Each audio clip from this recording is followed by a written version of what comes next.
saya akan menjelaskan terkait analyze, yaitu bagian statistik.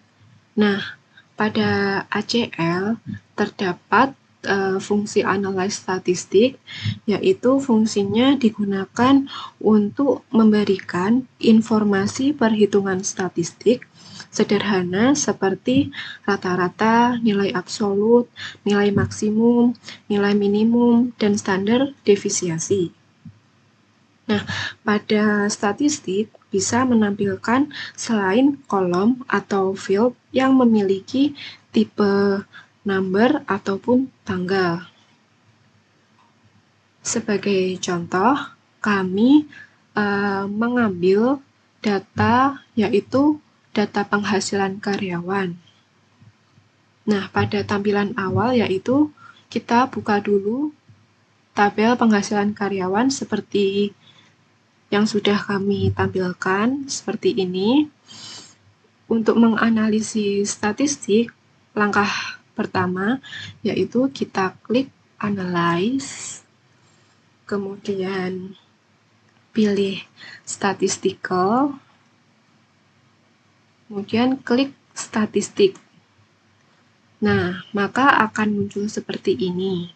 Setelah itu, kita klik Statistik On. Nah, setelah itu akan muncul field mana yang akan kita pilih atau kolom mana yang akan kita analisis. Nah, pada contoh kali ini, kami mengambil kolom yaitu gaji pokok, kita masukkan, kemudian gaji bruto, dan PTKP. Nah, pada bagian ini kita bebas memilih kolom mana yang mau kita analisis. Jika kalau ingin menganalisis semua, tinggal klik Add All. Tapi kali ini kita akan menganalisis gaji pokok, gaji bruto, dan PTKP. Setelah itu kita klik OK. Kemudian kita klik OK sekali lagi.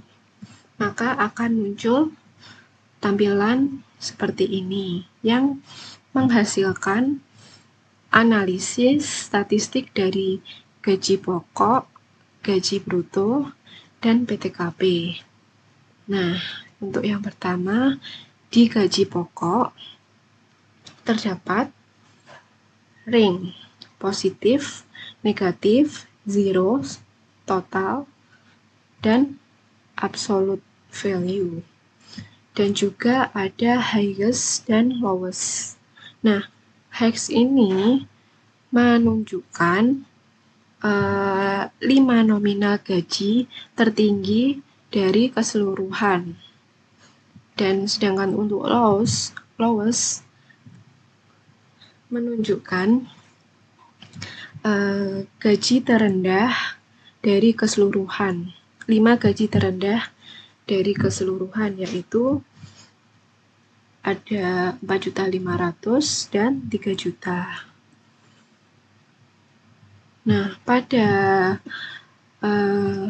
bagian rank ini merupakan selisih antara nominal gaji tertinggi dengan nominal gaji terendah, yaitu sebesar 3.500.000. Untuk bagian positif, nah, angka 26 ini merupakan total keseluruhan karyawan. Nah, berarti ada 26 gaji karyawan. Setelah itu ada total positif ini merupakan total keseluruhan dari gaji seluruh karyawan. 26 gaji seluruh karyawan. Ada 143.500.000 dan memiliki average atau rata-rata 5.519.231.000. Untuk negatifnya atau tidak ada yang menunjukkan angka negatif.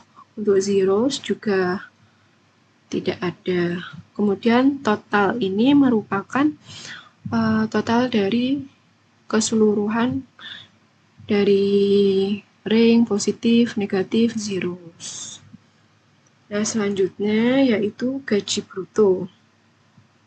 Sama seperti tadi, yaitu ring merupakan perbandingan antara nominal tertinggi dengan terendah, kemudian positifnya dari 26 gaji karyawan, kemudian total keseluruhan gaji karyawan sebesar tersebut, kemudian rata-rata dari keseluruhan gaji.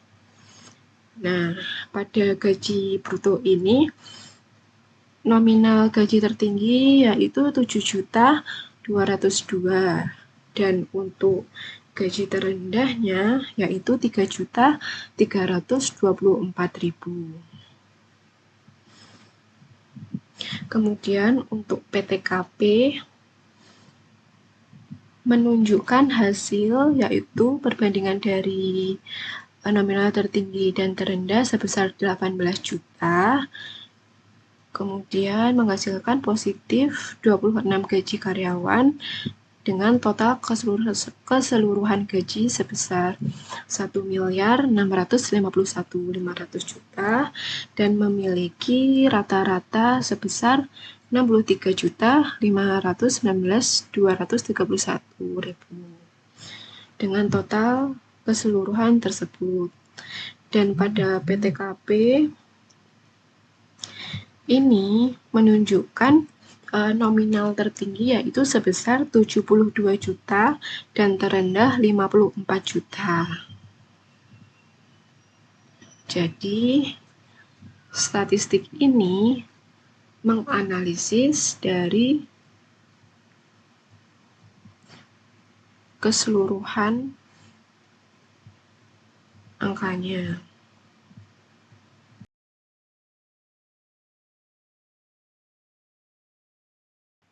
Baik, selanjutnya di sini saya akan menjelaskan mengenai fungsi Stratify. Fungsi Stratify biasanya digunakan untuk menampilkan secara ringkas file yang berjenis numerik. Nah, fungsi Stratify ini menyajikan data minimum, maksimum, dan interval. Pada fungsi Stratify ini, melibatkan dua operasi, yaitu profiling data, yang kedua stratify data. Yang pertama kita buka datanya terlebih dahulu. Di sini saya menggunakan data penghasilan karyawan. Selanjutnya pada menu toolbar, di sini saya memilih analyze, lalu statistical, lalu kita pilih profile. Nah, untuk profile field di sini saya milih golongan karena saya ingin mengetahui jumlah maksimum dan minimumnya golongan. Nah, di sini sudah muncul. Lalu selanjutnya kita masuk pada stratify data. Kita klik analyze lagi. Lalu di sini ada stratify. Nah, di sini kita memilih golongan. Stratify on ini wajib diisi oleh kolom atau field yang memiliki karakter number. Nah, biasanya ini digunakan untuk memilih kolom atau field yang akan kita jadikan sebagai dasar pengelompokan. Nah, karena tadi kita udah memasukkan nilai minimal dan maksimalnya golongan, di sini akan langsung muncul nilainya. Lalu selanjutnya kita pilih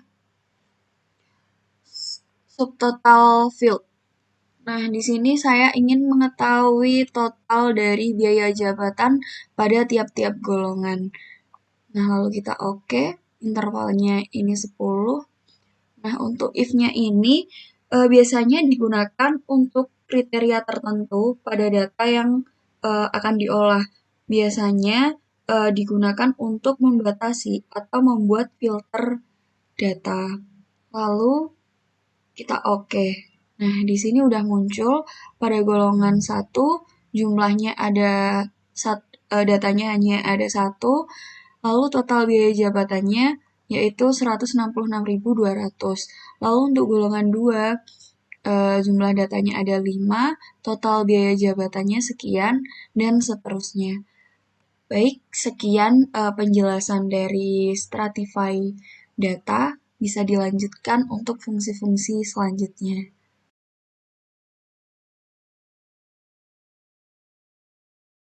Yang selanjutnya, di sini saya akan memberikan tutorial atau sedikit penjelasan mengenai menu pada ACL yaitu Classify. Classify itu apa sih? Classify itu sendiri merupakan salah satu menu yang di ACL yang bermanfaat untuk mengelompokkan data, di mana Classify ini berbeda dari menu-menu pengelompokan data lainnya karena untuk Classify ini sendiri hanya dapat mengelompokkan berdasarkan satu kriteria tertentu saja. Langsung saja kita ambil contoh. Di sini kami mengambil contoh menggunakan tabel penghasilan karyawan. Langsung saja untuk mempraktekannya, kita pilih menu Analyze. Yang selanjutnya, di sini ada tampilan Classify. Akan muncul tampilan seperti berikut. Dan terdapat beberapa pilihan yang perlu diperhatikan yaitu ada classify on, subtotal field, dan fungsi if. Yang pertama kita pilih classify on, di mana pada classify on ini kita hanya dapat memilih satu bentuk item saja, yaitu kita ambil contoh nama karyawan, lalu kita klik OK, dan yang selanjutnya kita beralih pada subtotal field. Pada menu subtotal field ini, kita hanya dapat memilih item berupa numeric atau berupa number, dikarenakan nantinya akan dijumlahkan. Kita ambil contoh gaji neto bulan dan gaji neto tahunan. Setelah muncul dalam selected field-nya, kita klik OK. Tidak lupa, di sini kita juga memiliki fungsi if. Namun ini opsional ya, sesuai dengan kebutuhan data yang kita inginkan. Kita ambil contoh saja, fungsi if ini kita dapat menentukan kriteria atau batasan-batasan tertentu.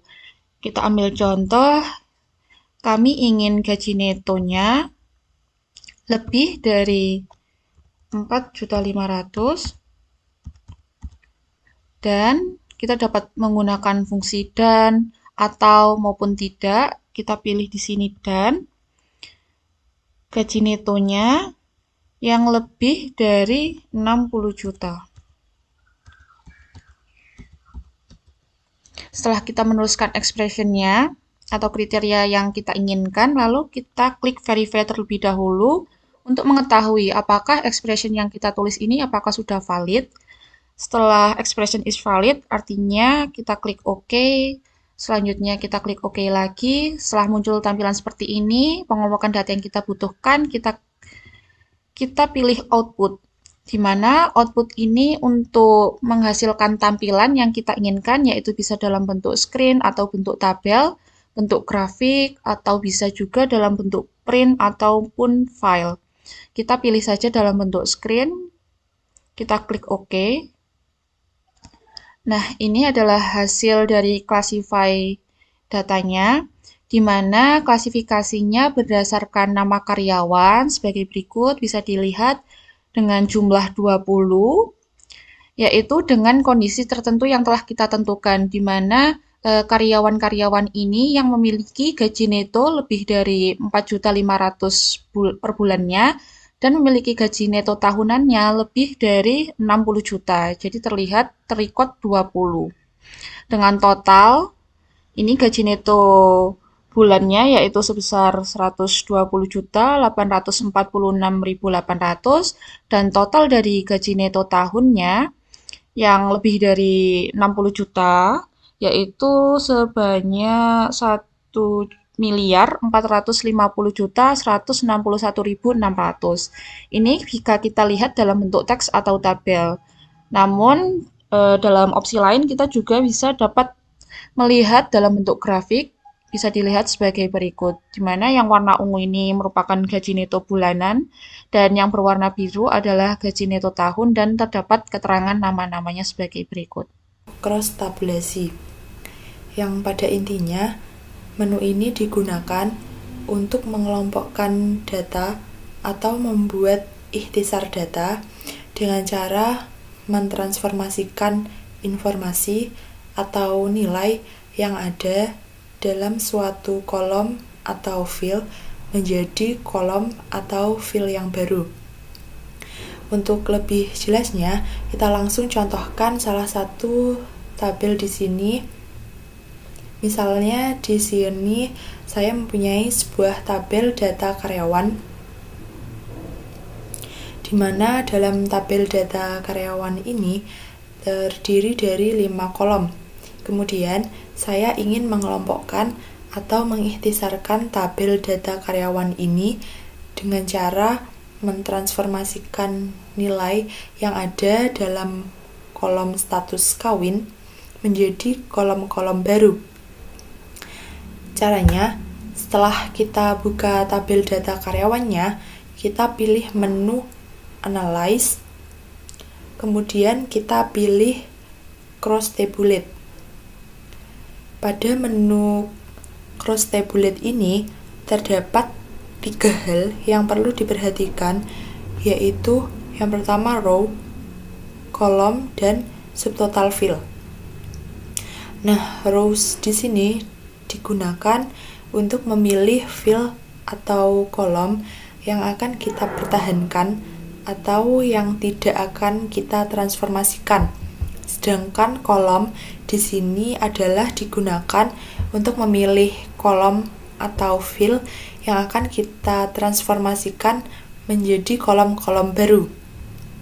Sedangkan subtotal field di sini digunakan untuk membuat total atau sum dari nilai yang telah kita transformasikan. Nah, langsung saja di sini kita pilih rows, yaitu kita akan mempertahankan field nama karyawan. Kita klik saja, lalu pilih OK. Sedangkan data atau nilai yang akan kita transformasikan menjadi kolom adalah data atau nilai yang berada di dalam kolom status kawin. Lalu kita klik OK. Kemudian subtotal field di sini kita pilih golongan dan jumlah anak. Lalu kita klik OK. Nah, subtotal field di sini nanti akan menjumlahkan hasil dari transformasi nilai yang ada di dalam kolom status kawin. Dan untuk subtotal field ini dia hanya menyediakan pilihan terhadap field yang memiliki karakter atau kategori number.